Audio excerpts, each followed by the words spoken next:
जरा सोचो, एक दिन तुम्हारी आंखों के सामने मृत्यु खुद खड़ी हो जाए और वो तुमसे कह दे, पूछो जो पूछना है।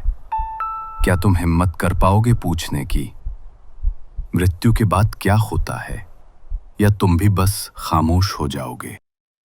ये कहानी है एक ऐसे लड़के की जिसने मौत के राज को समझने के लिए खुद यमराज के घर का रास्ता पकड़ लिया। एक छोटा सा लड़का जंगल की पतली सी पगडंडी पर धीरे धीरे चल रहा है, चेहरे पर गहरी चिंता और दिल में हजारों सवाल।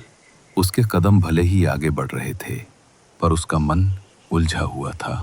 क्यों मेरे घर में हमेशा झगड़े होते हैं और जो अमीर हैं वे भी उदास क्यों लगते हैं? क्या पैसा ही असली सुख है या सुख कहीं और छुपा है? प्रकृति इतनी सुंदर है पर दिल बेचैन है। जिंदगी का मतलब क्या है? मैं कौन हूं? सब सत्य की बात करते हैं पर असली सत्य कहाँ है? इसी चिंताओं के बीच उसे एक ऋषि दिखाई दिए, एक बड़े से वटवृक्ष के नीचे, आंखें बंद करके ध्यान में बैठे हुए। उनका चेहरा इतना शांत था जैसे आसपास की हवा भी पवित्र हो गई हो। ऋषि ने धीरे धीरे अपनी आंखें खोली, जैसे उन्हें किशोर की उलझन का एहसास हो गया हो। वत्स, तेरी उलझन मैं समझ सकता हूं। तू सत्य की तलाश में है, पर रास्ते बहुत है और तू भटक गया है। प्रणाम गुरुदेव, मुझे क्षमा कीजिए यदि मैंने आपके ध्यान को भंग किया हो, पर मेरा मन बहुत उलझा हुआ है। अब मुझे आपसे मार्गदर्शन की अपेक्षा है। वत्स, तेरे सवाल ही तुझे मेरे पास लाए हैं। उलझन तभी पैदा होती है जब मन सत्य की तलाश में होता है। चिंता मत कर, प्रश्न करना पाप नहीं है। प्रश्न ही तो ज्ञान का पहला चरण है। गुरुदेव, मैंने जिंदगी देखी है पर हर जगह सिर्फ दुख और परेशानी है। कभी सुख मिलता है पर वो लम्हा टिकता ही नहीं। मैं कौन हूँ? मैं क्यों हूँ? मृत्यु के बाद क्या होता है? क्या सत्य है और क्या झूठ? कभी घर में प्यार है तो कभी झगड़े। धन सबको चाहिए पर धन से शांति क्यों नहीं मिलती? समाज कहता है ये सही है वो गलत, पर हर इंसान जो भी करता है उसे वही सही लगता है। असली सत्य क्या है? किसे माना जाए? मैं बहुत उलझा हुआ हूँ गुरुदेव। वत्स, तेरी उलझन ही तेरे प्रश्न है और प्रश्न ही इंसान को सत्य की तरफ ले जाते हैं। यही प्रश्न उपनिषदों की आत्मा है। उपनिषद का मतलब है गुरु के पास बैठकर सत्य सुनना। जैसे अंधेरी रात में एक छोटा सा दीपक अंधेरा मिटा देता है, वैसे ही उपनिषद अज्ञान के अंधकार को मिटाकर आत्मा का प्रकाश दिखाते हैं। जैसे एक बच्चा अंधेरे में रोता है, माँ एक दिया जला देती है और कहती है, देख, डरने की बात नहीं है, और उस एक दीपक से उसका डर खत्म हो जाता है। वैसे ही उपनिषद हमारे डर और उलझन मिटा देते हैं। अब समुद्र को ही ले लो, ऊपर से देखो तो सिर्फ लहरें हैं, कभी सुख कभी दुख। पर जो गहरा उतरता है उसे पता चलता है कि असली समुद्र शांत है, अनंत है। जिंदगी भी वैसी ही है। ऊपर के सुख दुख सिर्फ लहरें हैं, असली शांति अंदर की गहराई में है, और वही गहराई उपनिषद दिखाते हैं। गुरुदेव, सबसे बड़ा सवाल तो यही है, मृत्यु के बाद क्या होता है? क्या उपनिषद ये राज भी खोलते हैं? हाँ वत्स, एक उपनिषद है, कठोपनिषद। इसमें एक छोटे से लड़के नचिकेता ने खुद मृत्यु से यह प्रश्न पूछा था। आज मैं तुम्हें वही कहानी सुनाता हूं। एक ईशी थे, वज्रश्रव। उन्होंने बड़े धूमधाम से यज्ञ रखा, वचन दिया जो कुछ भी है सब दान कर देंगे। लेकिन दान में जो दिया वह थी कमजोर, बूढ़ी, बेकार गाय, जिसे देखकर सबको लगा यह कैसा दान है। पिताजी, आप ये कमजोर गाय क्यों दान कर रहे हैं?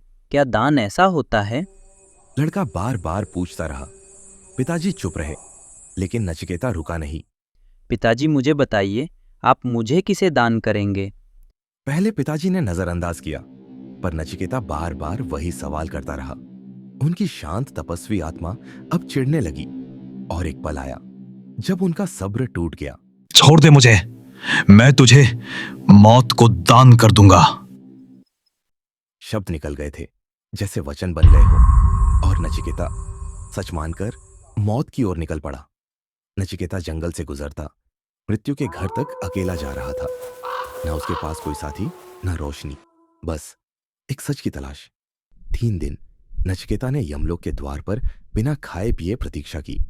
3 दिन मौत के महल के सामने, और तब यमराज आए, तेजमय, गंभीर और शांत, मौत के स्वामी और धर्म के रक्षक।